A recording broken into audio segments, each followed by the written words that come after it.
আসসালামু আলাইকুম। আপনারা হয়তো অনেকে জানেন, প্রজনন মৌসুমে মা ইলিশ মাছ ধরা 4 থেকে 25 অক্টোবর বন্ধ ছিল।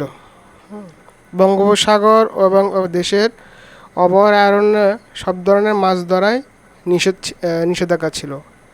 আজ মধ্যরাত থেকেই শুরু হচ্ছে সব ধরনের মাছ ধরা, এবং নদ নদী এবং সাগরে নামবে জেলেরা।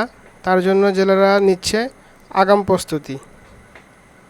জাল মেরামত, নৌকা মেরামত সহ সব ধরনেরই প্রস্তুতি নেওয়া প্রায় শেষ। জেলেরা জানান, সরকারি খাদ্য সহায়তা অনেকেই পায়নি গত 1 মাস। তালিকা হালনাগাদও করে সকল জেলেদের শতভাগ সহায়তার আওতায় আনা প্রয়োজন। তো শত দুঃখ কষ্ট উপেক্ষা করেও আবারও জেলে ভাইরা নতুন স্বপ্ন নিয়ে সাগরের বুকে নৌকা ভাসাবেন, পূরণ করবে আমাদের দেশের জনগণের আমিষের চাহিদা। এবং আমাদের অনেকেরই সামুদ্রিক মাছ আমরা অনেকেই পছন্দ করি খেতে। তাদের চোখে আছে রঙিন স্বপ্ন এবং বুক ভরা আশা নিয়ে তারা সাগরের বুকে আবার রওনা দেবে তাদের এই নৌকাগুলো নিয়ে। সাগরের বুকে ওনাদেরকে পাড়ি দিতে হবে বেশ কিছু দিন অথবা অনেক রাত।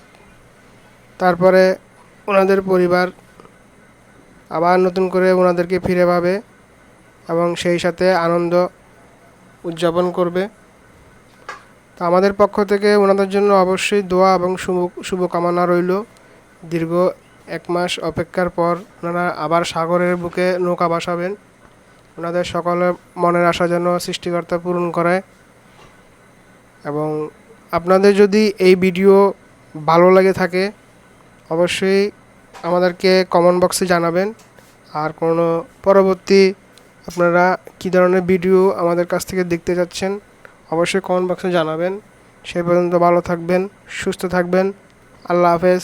আসসালামু আলাইকুম।